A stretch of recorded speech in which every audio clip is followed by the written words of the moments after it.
Welcome everyone. My name is Roland Bleicher, for those of you who don't know me, though I think I know most people here. Welcome to the first Visual Politics seminar this semester. It's one of about 6 or so, and if you're interested, happy to pass on the list for the rest of the semester. The open seminars, we welcome everyone to come along. They're meant to be supportive, constructive, helping each other to think through things. So this is not about sort of posturing, but about learning in a mutually beneficial environment. The program for today will have first a presentation, and I will introduce the speaker in a minute for about maybe 30, 40 minutes, depending on how it goes. Discussion, and those of you who have time and interest will be heading down to St. Lucy's afterwards, just for coffee, drinks, whatever, for a more informal discussion. So everyone is welcome to join us down here. I also have to apologize. This is the first time I'm really in here since we have renovated the room, and this seems a very odd setup to me. Sort of everyone sits on this side and looks over here, so I'm not quite sure how to organize that, but I hope it will work. But yeah, apologies on behalf of the architect or whoever was responsible for it. Now let me introduce Professor Davide Rodogno. He's a professor of history and head of School of History at the Graduate Institute in Geneva. And he's one of the leading historians working on issues of humanitarianism, humanitarian crisis, humanitarian intervention, human rights. This book here, Against the Massacre, is one of his many really prominent contributions, showing that humanitarian intervention is not as commonly assumed, something very new, but actually goes back to the 19th century.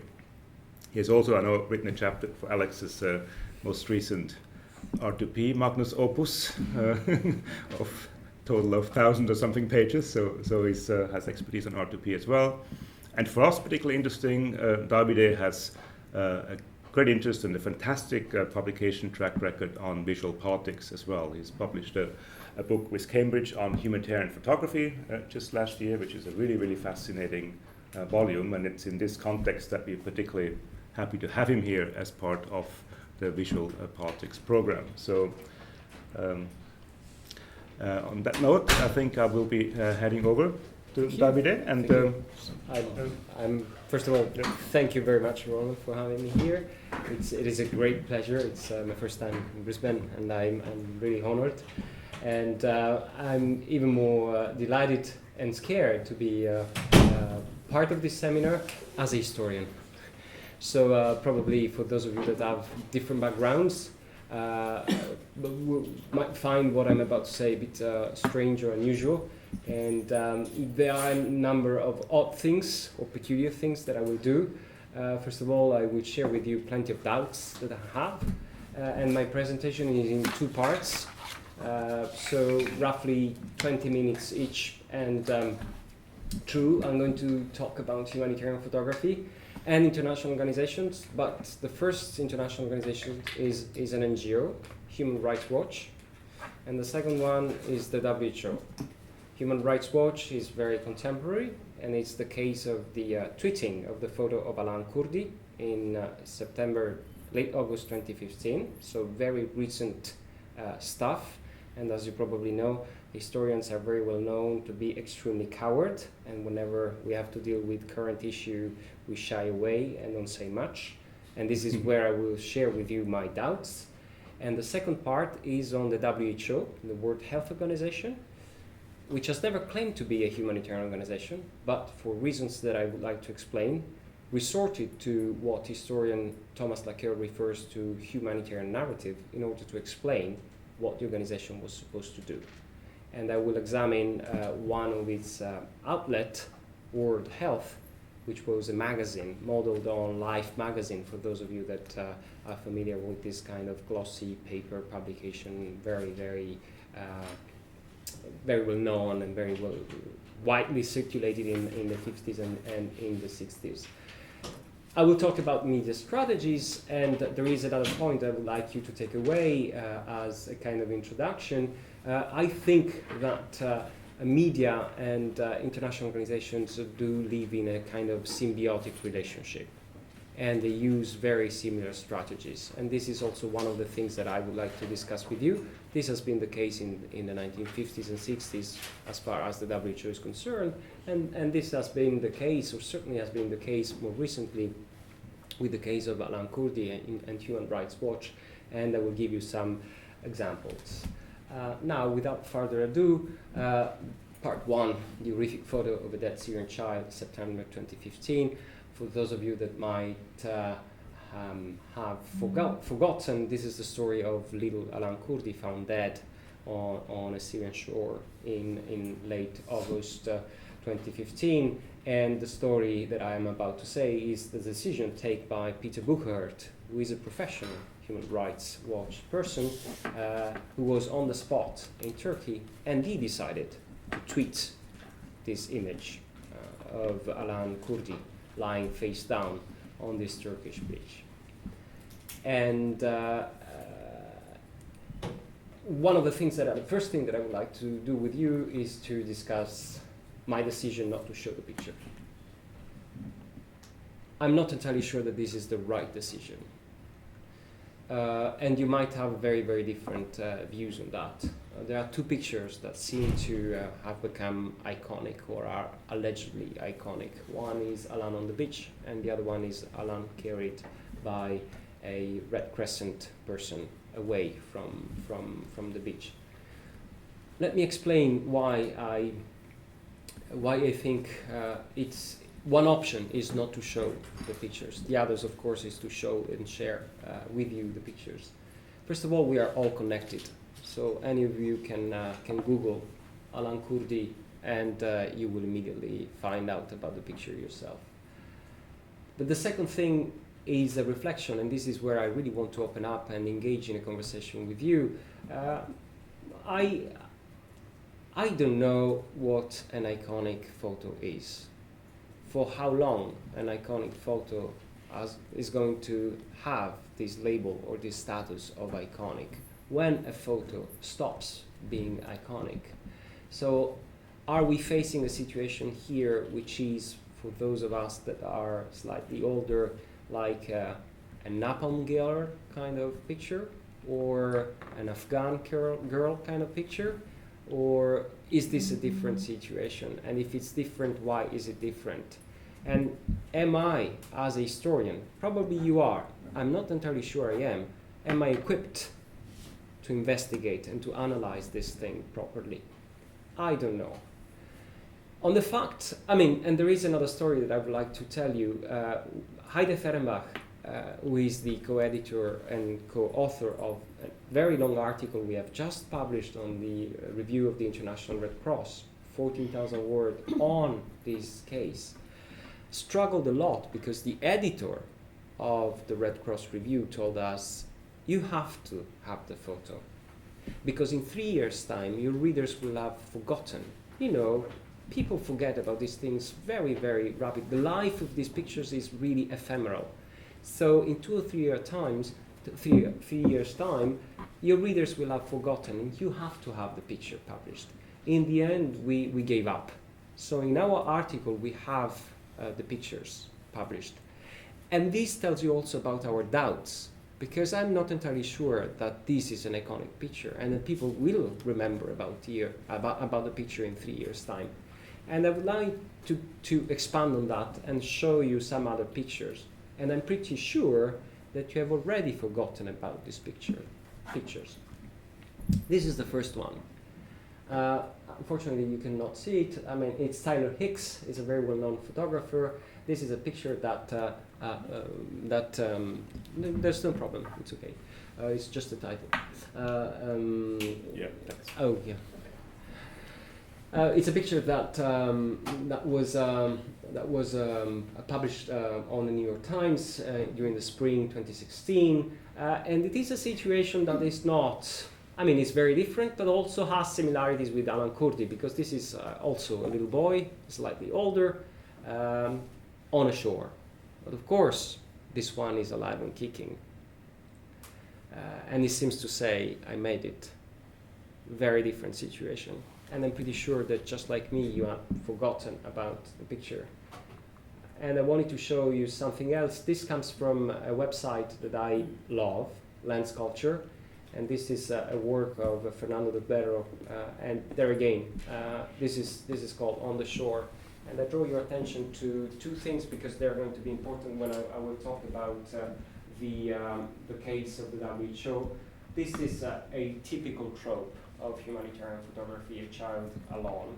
And this is a parent and a child.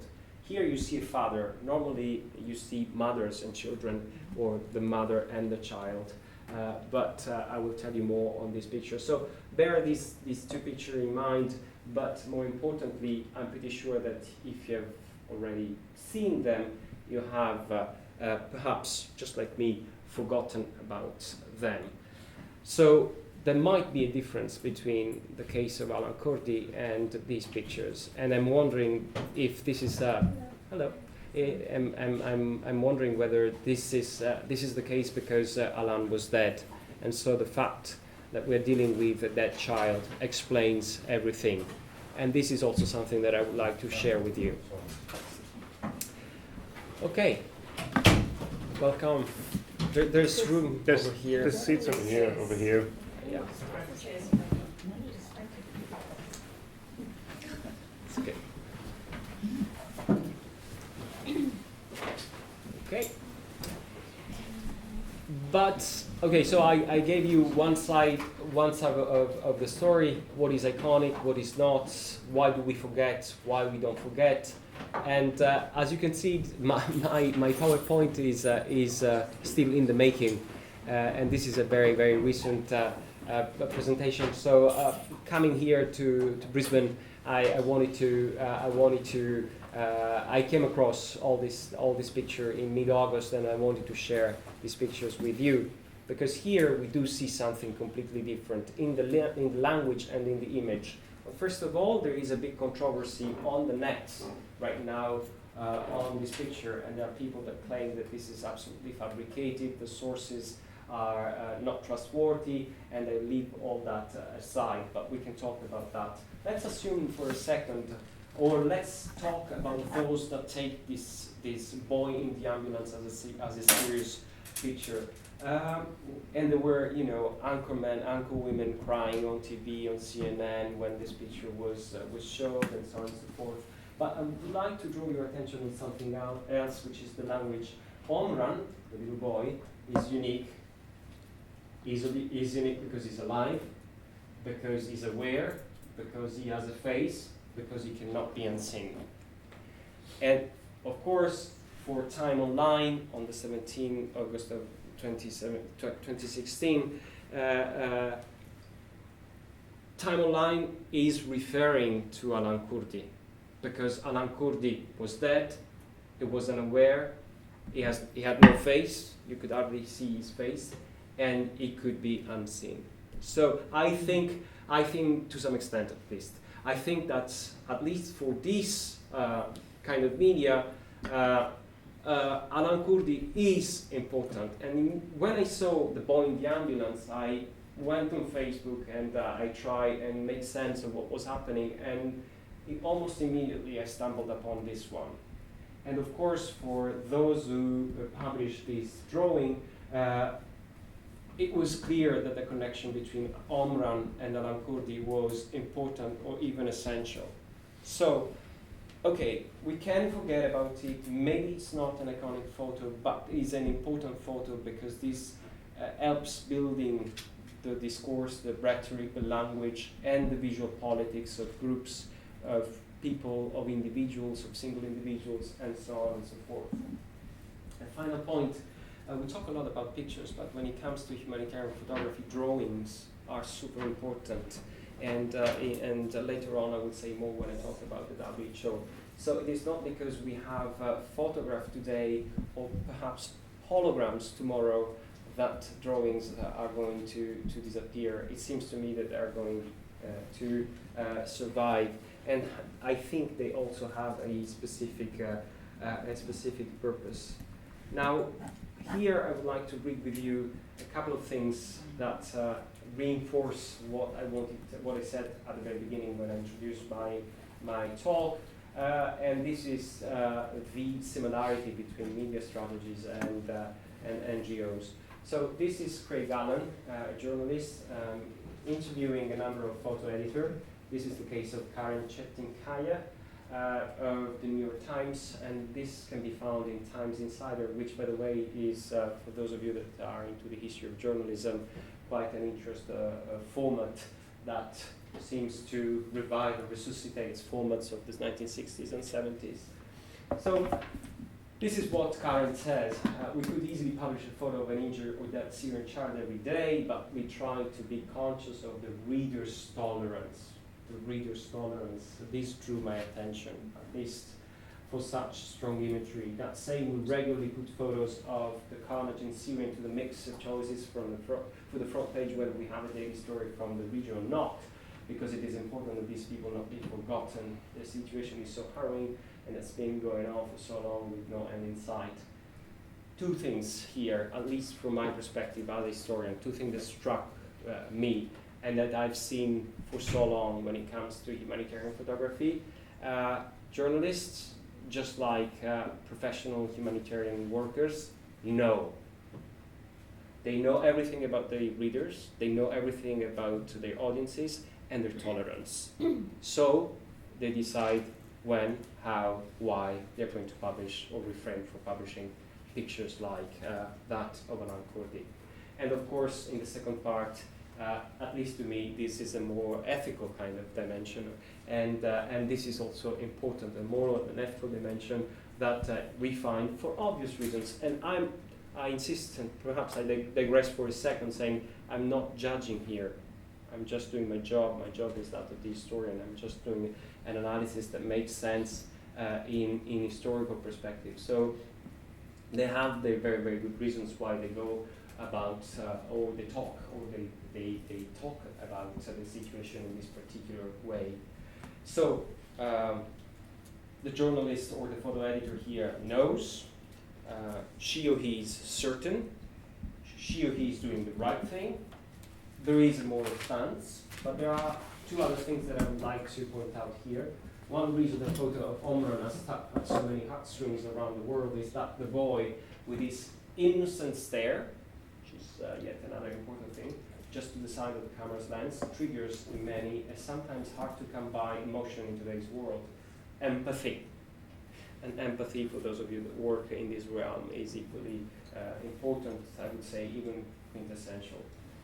The photograph is an effective symbol of a war with no winners but very clear losers. The civilians maimed and killed by thousands as the conflict grinds on. Omran's 10 years old brother Ali died Saturday from injuries sustained in the same bombardment. And by the way, Alan Kurdi's mother died exactly the same day, but there were no picture of these two relatives of Alan, and we seem to have forgotten about the mother and the elder brother of Alan Kurdi. So that was the point that I wanted to make. And so before moving on and going into history, so what is new about Alan's photo? Is it its virality? As a historian, and because I've been working on humanitarian interventions in the 19th century, I can tell you that Le Louvre, la salle d'exposition du Louvre, in the early 19th century was a place where virality was systematic. The pictures of the massacres in Chios that were painted by Eugène Delacroix in 1825 and published in 1827, this was going viral back then. And for Paris audiences, which represented an elite, but a very important elite, this was almost super rapid, given the times, given the early 19th century. So virality is not entirely new to me, at least. Is it the role of social media? Social media is certainly very, very important, but to me they indicate a change in degree, not a change in nature, right? The kind of mobilization intended to foster doesn't seem to me very, very new. The moral stance of the institutions is not so new, and I will give you a couple of examples. Is there something new in the relation between advocates and media? As far as I'm concerned, I can tell you that it seems to this relationship has been going on in exactly the same terms ever since the late 19th century in the West, for sure. Is the fact that the NGOs and media decided to show a photo of a dead child. Now there is a big fuss about this thing, and it seems that a golden rule exists, and showing the dead body of a child is forbidden. But I will give you plenty of examples that show that Alain Kurdi is definitely not the first case. With a caveat is that very often we see dying children rather than dead children, and this is something that perhaps I should investigate more in the future and worth discussing with you. Now, before going and leaving the 21st century for the early 20th century, I wanted to read this aloud with you. This is the online dispatch written by Peter Booker, who was the person that originally tweeted the picture of Alain Kurdi. And he wrote this online dispatch on the 2nd of September 2015, exactly 1 week after he had tweeted the picture of Alain Kurdi. And this is what he wrote. This is a quotation. I thought long and hard before I retweeted the photo of 3-year-old Alain Kurdi. What struck me the most were his little sneakers, certainly lovingly put on by his parents that morning as they dressed him for the dangerous journey. One of my favorite moments of the morning is dressing my kids and having them put on their shoes. They always manage to put something on backwards to our mutual amusement. Staring at the image, I couldn't help imagine that it was one of my own sons lying there drowned on the beach. It is not an easy decision to share a brutal image of a drowned child, but I care about these children as much as my own. Maybe, if Europe's leaders did too, they would try to stem this ghastly spectacle. You have the 4 elements that I mentioned before: empathy, knowing the right time to go with the publication, a moral stance, and a political stance. Maybe if Europe leader, etc., etc. So this comes from a professional, a Human Rights Watch professional, and what we saw before came from photo editors of a global newspaper, and I think the first time I came across this quote, I thought this was very spontaneous, and I felt emotionally, which for historians, I mean, I deal with atrocious things, horrible things, but when they are so far away in time, you can deal with them more easily. When I read that, I felt something. I've been dealing with this quote for over 1 year, and it seems to me that this is the work of a professional. Peter Booker knows where to place each comma or full stop, each adjective. Each thing is there, and I'm less and less sure about the spontaneity of this quote. Having said that, I think he did the right thing to do. I think that this is what he did as a professional working for Human Rights Watch. And as I said again, I'm not here to judge. I'm not here to say whether this is right or wrong. I'm here to work as a historian. And as a historian, and here you have to forgive me because I will have to show some unpleasant pictures, older but still very unpleasant. My point is that we have been there, and this is the first image, and I apologize for showing this picture. We have been there. E.D. Morel, he was an activist, an anti-literal, maybe human rights activist, and of course this is the kind of pictures that he circulated widely in presentation. The early 20th century PowerPoints were lantern shows, and they were showed around in circles, very often related to churches, also because churches could accommodate very, very large audiences. And these pictures back then were really viral. I will not add anything particularly new. What I'm saying is based on the work of a colleague of mine, Kevin Grant, who has been working extensively on E.D. Morel, and I'm just repeating his argument. The fact that dead children were to be seen 100 years before Alan Kurdi is also absolutely true. This is a mother mourning her children, and of course we can imagine, we can see the children beneath these blankets. But this is not the only point that I want to make. The NGO of the time, called the Near East Relief, did everything it could to make sure that these pictures were circulated as much as possible and everywhere. And so they sent these pictures to newspapers, and in fact we find this picture then used in for instance, the New York Tribune 5-6 months after the picture had been taken by advocates, human rights advocates, or humanitarian workers, those working for the Near East Relief, which was an American institution that operated in Near East. And the fact that the same photo was tweeted and retweeted before Twitter is very, very, very common. I wanted just to give you one example. I could multiply the examples. You could see this in Soviet Russia magazine. Believe it or not, there was a Soviet Russia magazine printed in New York in 1922. These pictures are related to the famine in Russia, which saw a huge involvement of American institutions back then. And in the archives of the ICRC in Geneva, the International Committee of the Red Cross, you find exactly the same picture, which was then used and reused several times in the publication of the Geneva-based institution. There is something else. This is always the case of the Russian famine, so 1921. A different institution, Save the Children, which probably you know is one of the oldest NGOs.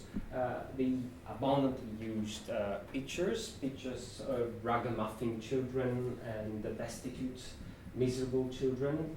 I will not have time to go into the details of the poem, but if you think about Twitter, Twitter works with a very limited amount of characters. In the early 20th century, we have plenty of examples of institutions using poems as captions in order to enhance and make bigger and better and be more clear about the kind of empathy that they want to enhance when the readers will see this kind of pictures. And I wanted to say a couple of other things about the early 20th century, just because it's easier because we are a century away. I could have picked up pictures from the 1940s, the 1960s, but since I'm going to talk about the 60s in a second, I wanted to focus on the early 20th century. And I could have also picked up pictures of the late 19th century or the mid to late 19th century.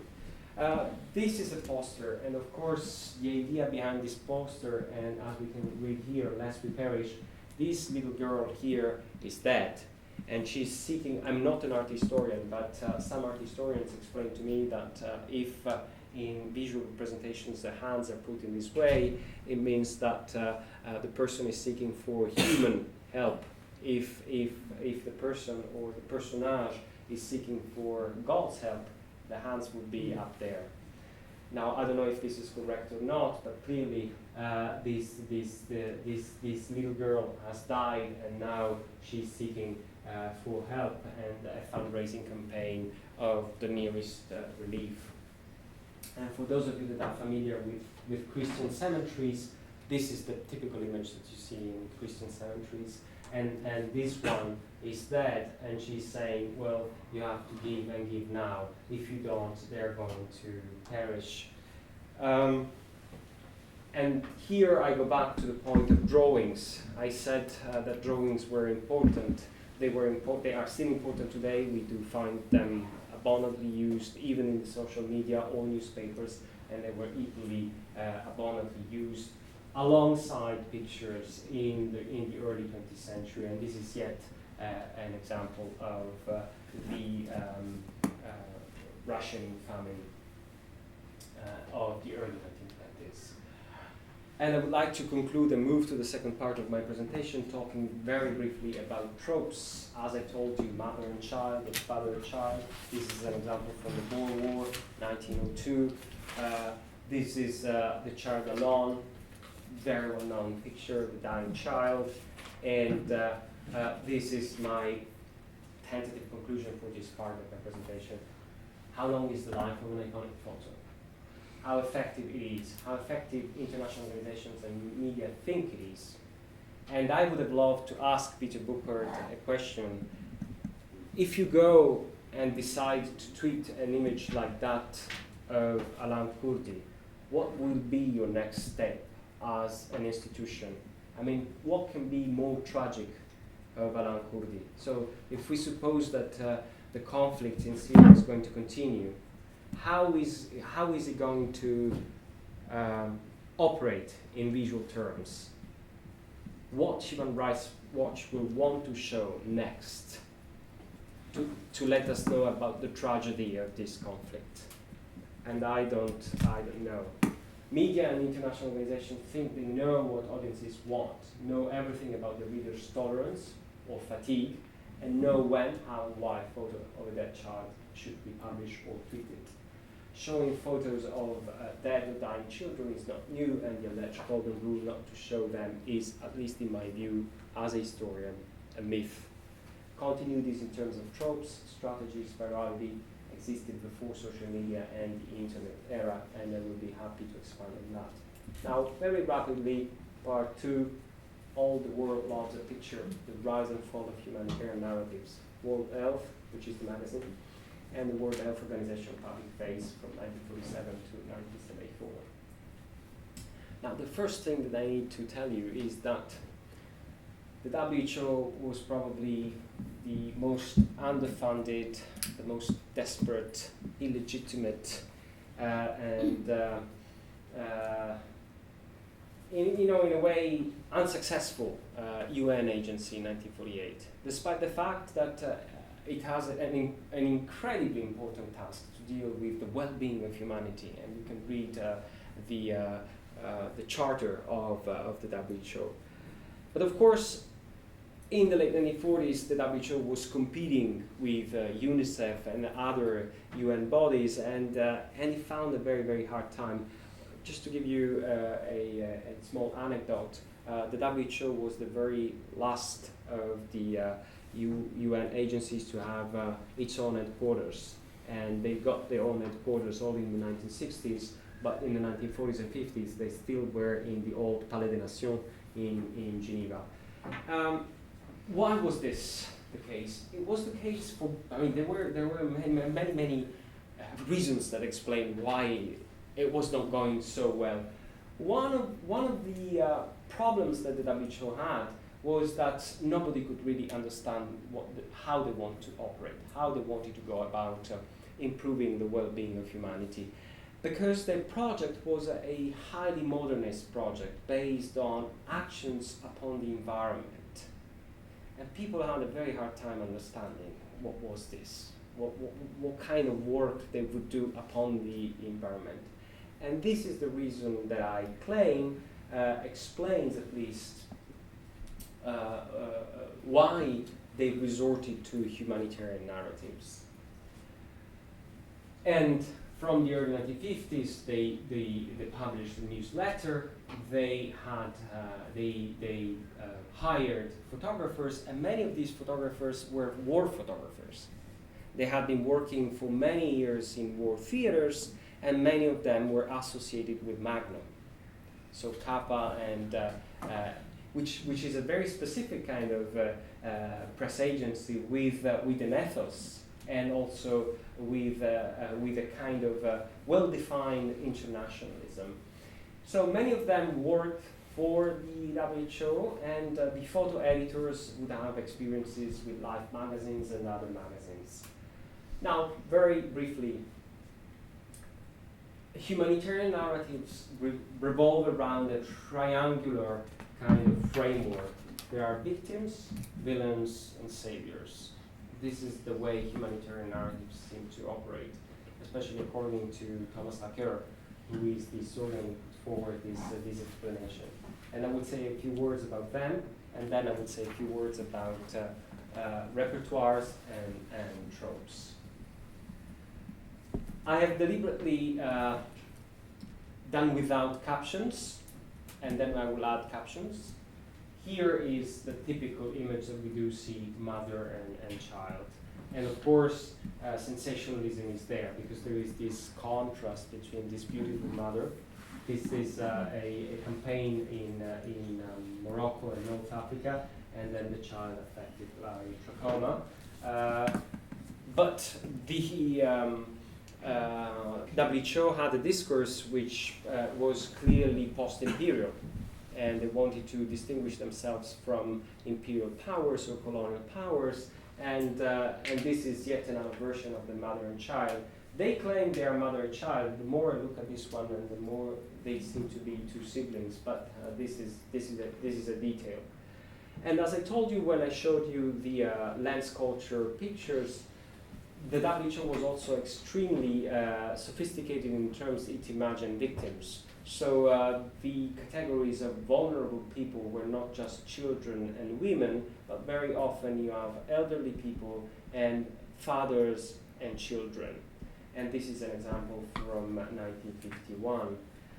When it comes to villains, of course, the WHO had a very, very hard time, because villains were not regular enemies. Villains very often was the environment. And this is a very interesting title, because this article here is entitled Crimes Against Water, and of course they refer to crimes against humanity, and it is done on purpose. I think that the group of photo editors, of journalists and photographers of the WHO in the 1950s was a group of very, very intelligent, sophisticated people, and they were quick and understood where the world was going. And in fact, the situation of WHO improves in the mid-50s and in the 1960s in terms of the legitimacy of the institution and of its authority. And here we have yet another example of drawings. The other category of villains, of enemies of the WHO, are beasts, animals, those that spread insects very often. And when it comes to insects, the only way they could turn them into monsters was through images rather than pictures. And this is, of course, the Anopheles gambia, responsible for malaria. And this is a hyper-technological way of using images. So this is the housefly, enlarged 60 times. The monster is one of the most dangerous enemies of man. And by the way, here you can see the glossy cover of World Health, and the fact that it really looks like Life magazine. And the last category of villains is tradition. Of course, everything that has nothing to do with Western medicine is the arch enemy. And tradition and local medicine has to be killed once and for all, and this is where you see human beings appearing as enemies of the WHO. I just told you that they seem to be very sophisticated, but sometimes they were not. So here you have the typical representation of the colonial doctor. Chubby, intimidating, almost scaring local populations, very paternalist kind of picture that has nothing of a post-colonial situation, but rather represents to me the incarnation of a colonial posture. And you have a lot of them. And here I start showing also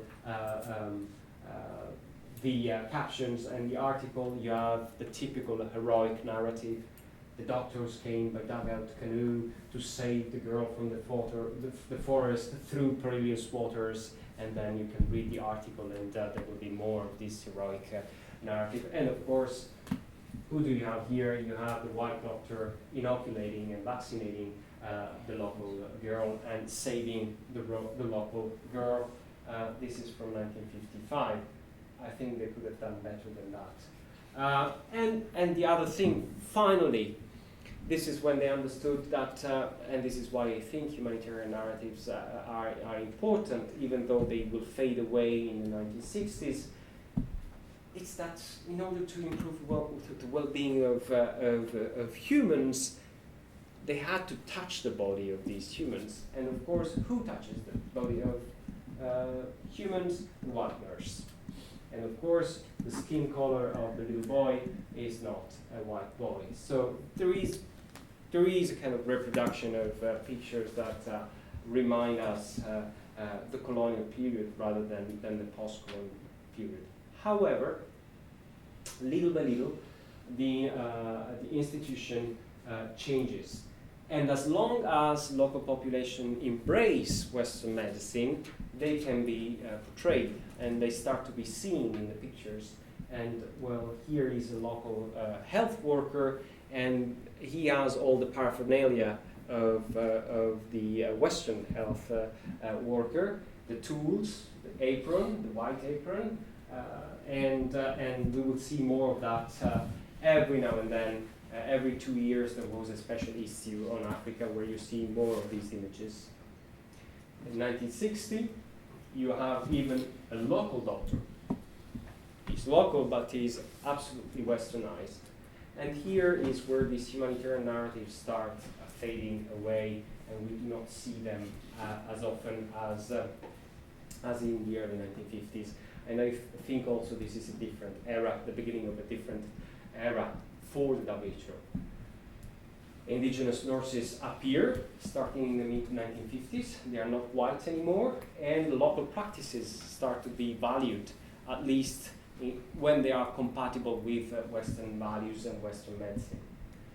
And when it comes to repertoires, you find a lot on war. Unfortunately, I forgot to bring along a cover of The Economist on Ebola. And the title of The Economist was The War Against Ebola. And we will see a lot of war rhetoric here too. This is the shield for a young warrior. This is the young warrior, and this is the vaccination is going to be his shield. And the repertoires like religious rhetoric are often to be seen. He walks Christian, I would say, Christian religious rhetoric. He walks in darkness in a land of light. That's very, very, very common. And this kind of pietà. This is a pietà with a twist, though, because rather than seeking for the help of God, the doctor is there to solve the problem of the local woman and her baby. I've never really understood what the little boy is doing there. Maybe some of you have some kind of intelligent explanation. I don't. The WHO also desperately lack creativity, and of course these narratives came from somewhere, and they came from the missionaries or from other humanitarian organizations that had tested them for many decades. This is sensationalism, of course, but this is the typical before and after. Before, we come and help. After, we came and helped and rescued the person. Before, it was dying. Now, it is alive and kicking. You have a lot of this. This is one of the most striking one. This is yours, and this is the child before and after. And this is a kind of internal joke, because this is the magic. The only magic that is allowed is the magic of penicillin. And of course, penicillin is not traditional medicine that used the kind of magic that was, on the contrary, condemned by the institution, by the organization. War against malaria. When I told you that these photographers had a huge experience with World War II, if you replace these people with some Allied generals planning to bomb some Axis or Nazi armies, this is a typical World War II picture. If you replace here the ambulances with some tanks, it's exactly the same kind of picture. And war against malaria, these are the new soldiers. They are going to eradicate malaria, and they have no weapons. The weapons are going to be the buckets and the DDT. And of course, the DDT, not one house must be missed. This is also typical military parlance and typical military jargon you see. And of course, back then, the DDT was supposed to be a very good, healthy thing that would have solved problems of entire communities.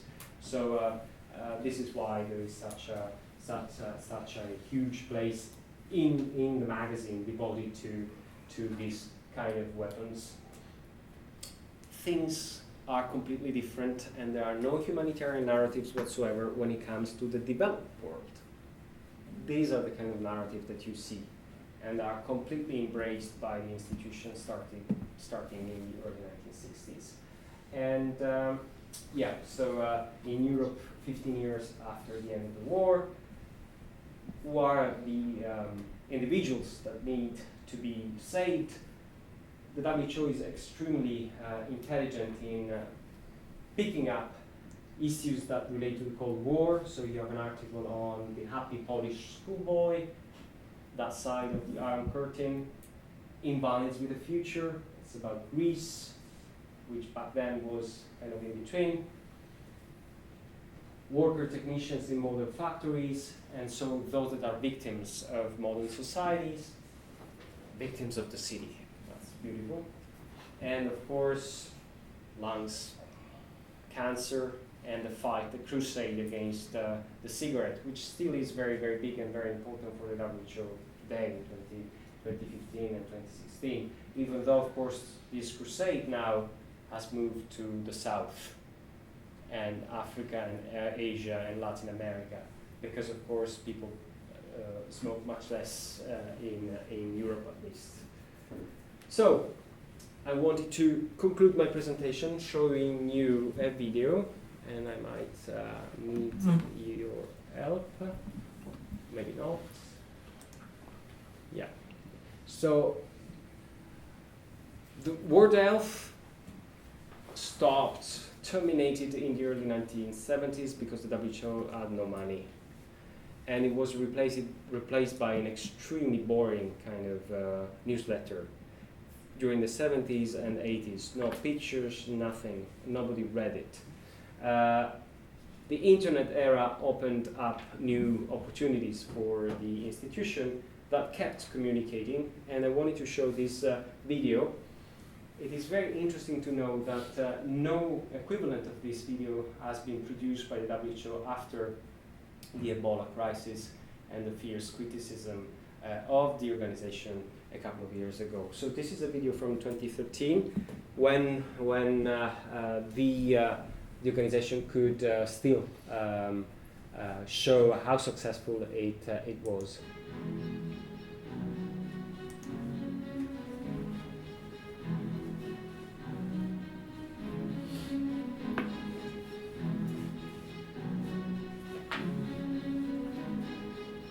Of course, they are more sophisticated. Of course, music became a component of the triumph of the WHO. They pay more attention to colors, skin colors, but the story is just a story of success. Failures are nowhere to be seen here. And the themes are pretty much the same, and some of the pictures are pretty much the same, of course, in 2013 kind of perspective. The WHO has expanded its range of actions to things that it didn't do during the 50s and 60s.